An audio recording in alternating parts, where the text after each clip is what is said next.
Hey guys, it's Renata from Nourish with Renata back with episode 2 of my 4-part video series on nutrition for your cycle. Today we are chatting about cramps.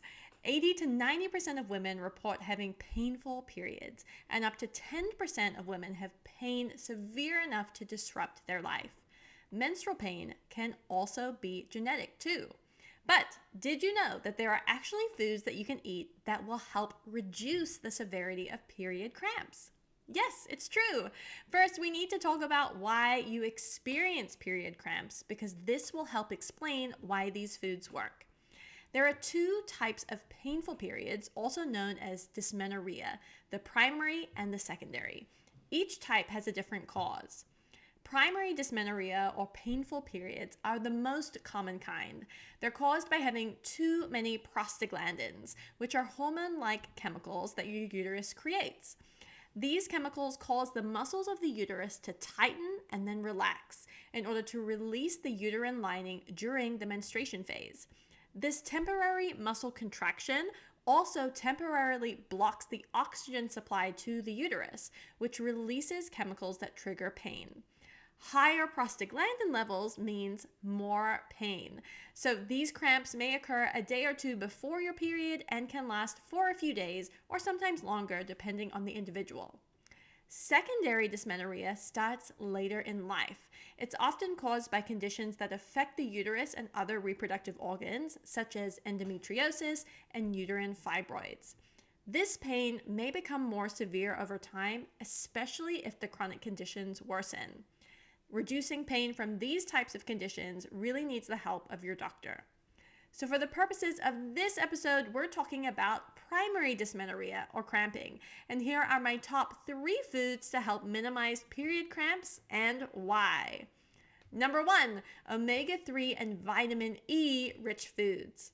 A 3-month study showed that women that took one omega-3 supplement daily experienced less period pain and reduced their need for ibuprofen compared to those who took a placebo for 3 months.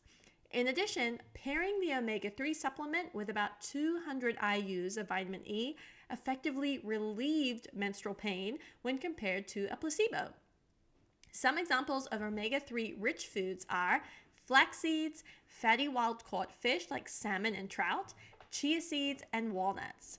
Some examples of vitamin E rich foods are nuts, seeds, dark leafy greens like collard greens and spinach, kiwi fruit, and avocado.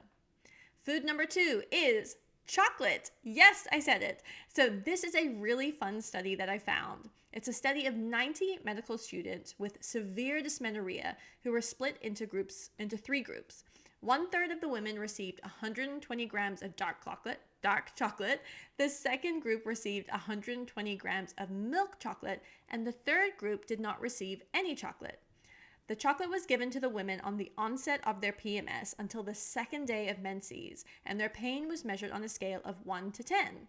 What was super interesting was the women that had the dark chocolate had considerably less period pain over time. And there are several reasons why the scientists believe the dark chocolate to be effective.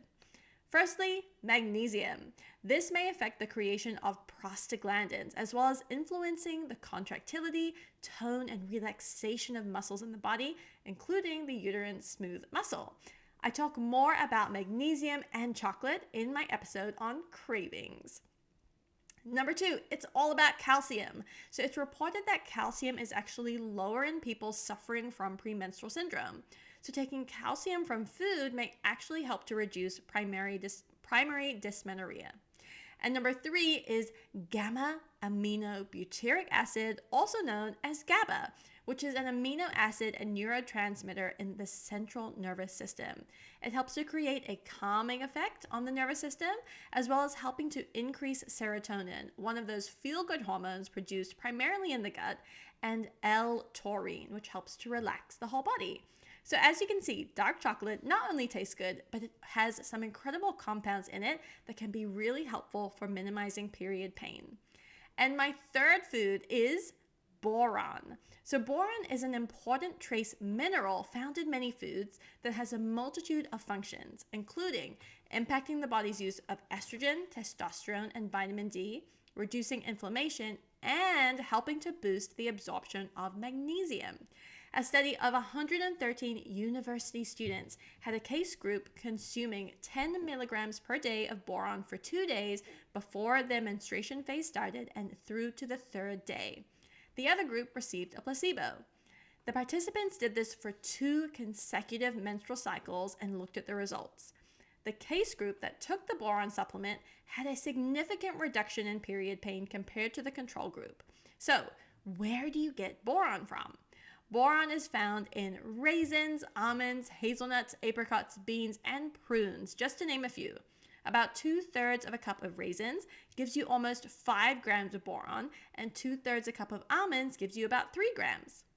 So in addition to these foods that help to reduce period pain, it's also important to look at minimizing foods that may worsen period pain. So we're talking about things like fast food, sugary sweets, fried foods, and alcohol. Some women may also find that caffeine has a negative impact on their cramps. Also consider other lifestyle changes that may be helpful for reducing period pain. For me, my period pain reduced when I made a commitment to move my body daily in a way that feels really good to me, that also strengthens my muscles and or improves my cardiovascular health too. So that is period pain in a nutshell and the foods that can help you to minimize cramping. Next week, I'm chatting about one of the female sex hormones, progesterone. This is something that has been coming up so much in my conversations and how it's linked with anxiety, especially before your bleed phase. Plus, we'll be talking about how progesterone impacts your reproductivity or getting pregnant too. So this is going to be a huge eye-opening episode for so many women. I'll see you on the next episode. Bye, guys.